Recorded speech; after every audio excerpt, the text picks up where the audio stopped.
نحمده ونصلي ونسلم على رسوله الكريم اما بعد اعوذ بالله من الشيطان الرجيم بسم الله الرحمن الرحيم يا ايها الذين امنوا اتقوا الله وكونوا مع الصادقين صدق الله مولانا العظيم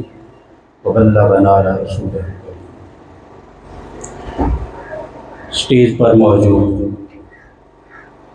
مشائخ کرام، علماء کرام، صاحبزادگان عالی شان،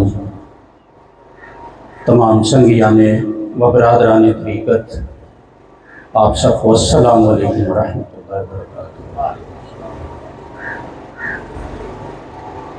قبلہ ابا جی حضور چونکہ اب تو پیرانہ سالی میں ہیں، ضعیف العمری میں ہیں، کمزور ہیں، تو حاضر نہیں ہو سکتے، لیکن آپ کو یاد ہوگا کہ وہ فرمایا کرتے تھے، جب وہ تشریف لاتے فرمایا کرتے تھے کہ میں کھڑے ہو کر اس لیے گفتگو کرتا ہوں کہ آپ مجھے دیکھ لیں اور میں آپ کی زیارت سے مستفید ہو جاؤں۔ یہ جو چمنستان ہے، یہ جو گلستان ہے ہمارے بزرگوں کا، یہ باغ لگا ہوا، اللہ کریم اس کو تا صبح قیامت شاد و آباد رکھے، اسی طریقے سے یہ چمکتا مہکتا رہے، جیسا کہ ابھی حضرت قبلہ صاحبزادہ ریاض احمد طاہر صاحب فرما رہے تھے کہ بزرگوں نے یہی جملہ دہرایا اور یہ فرمایا تھا کہ ان کو پانی دیتے رہیں تاکہ یہ مہکتا رہے، پھلتا رہے، پھولتا رہے۔ تو ابھی جو میں نے آیت کریمہ تلاوت کی آپ کے سامنے، یا ایھا الذین آمنوا اتقوا اللہ وکونوا مع الصادقین، اس میں شاہ عبدالولی محدث دہلوی فرماتے ہیں کہ اس میں رابطہ شیخ کی طرف اشارہ ہے اللہ کریم کا، کہ اے ایمان والو اللہ سے ڈرتے رہو اور اولیاء کرام سے جڑے رہو، وکونوا مع الصادقین، اس میں رابطہ شیخ کا تصور جو ہے وہ پایا جا رہا ہے۔ صحبت جو ہے یہ بڑی چیز ہے، اولیاء کرام کی صحبت جو ہے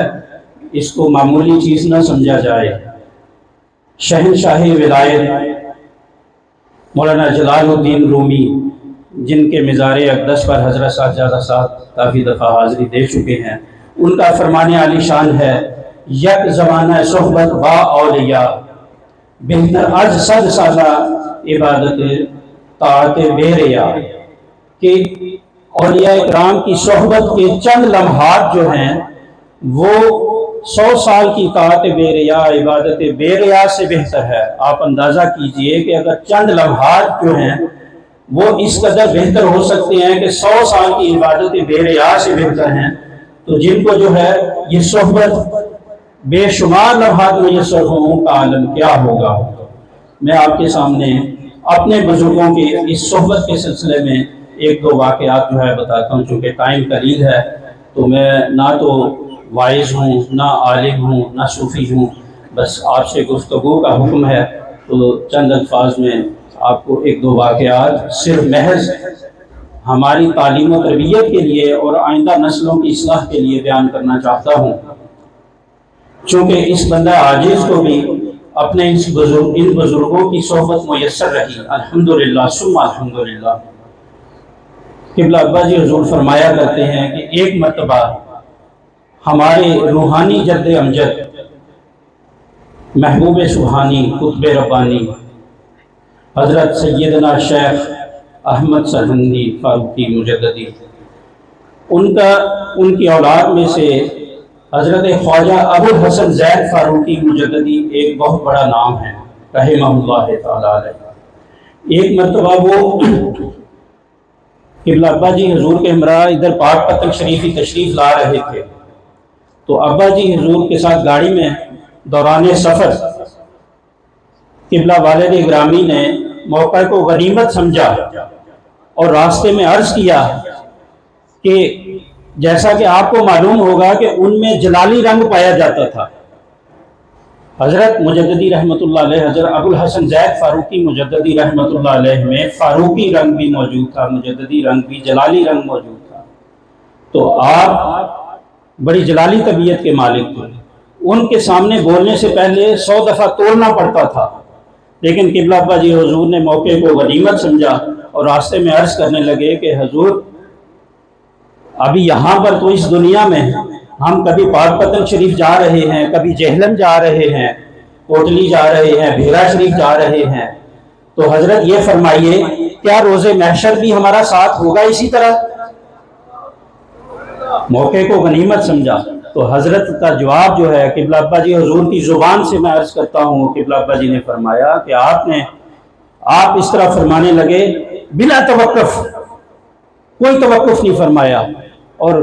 ہاتھ کی انگلی سے اشارہ فرمایا، کہنے لگے ایسا ہی ہوگا، ایسا ہی ہوگا، انشاءاللہ ایسا ہی ہوگا۔ تو 3 مرتبہ جس پہ مہر لگ جائے اور آپ کو ان کی ولایت میں تو شبہ ہونا نہیں چاہیے، آپ سارے مجددی بیٹھے ہوئے ہیں یہاں پر الحمدللہ، تو ان اولیاء قدسیہ، ان نفوس قدسیہ کی زبان مبارک سے کوئی بات نکل جانا جو ہے یہ بہت اوتھینٹک ہوتا ہے، سرٹیفائیڈ ہوتا ہے، اللہ تعالیٰ ان کی بات پہ مہر ہو جاتی ہے، انہوں نے مہر ثبت کر دی ہے۔ اسی طریقے سے میں ایک اور واقعہ آپ سے گوش گزار کرتا ہوں کہ ابا جی جو فرماتے ہیں، ہمارے استاد محترم تھے ماسٹر عبد الکریم صاحب، جناب جانتے ہوں گے، مدینہ کالونی میں رہائش تھی، میں نے قرآن پاک سے حاصل کی۔ وہ مرید تو تھے حضرت شیخ پوری رحمۃ اللہ علیہ کے بڑے جو حضرت صاحب تھے، ان کے دست اقدس تک، لیکن آپ کے وصال کے بعد کچھ صاحبزادگان کے معاملات اس طرح کے تھے، اکثر ایسا ہو جاتا ہے،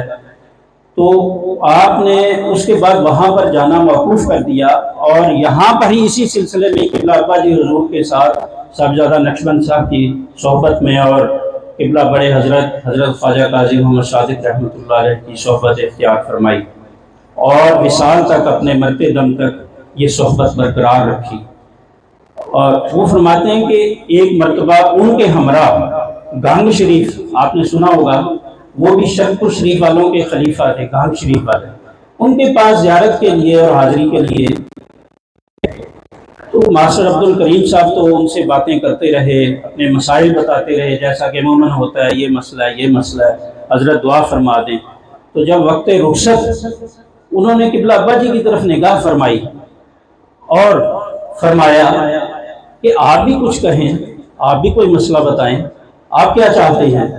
تو قبلہ ابا جی بتاتے ہیں کہ مجھے نہ میں نے کچھ سوچا ہوا تھا اس سلسلے میں پہلے کہ میں نے یہ عرض کرنا ہے یا یہ کہوں گا، تو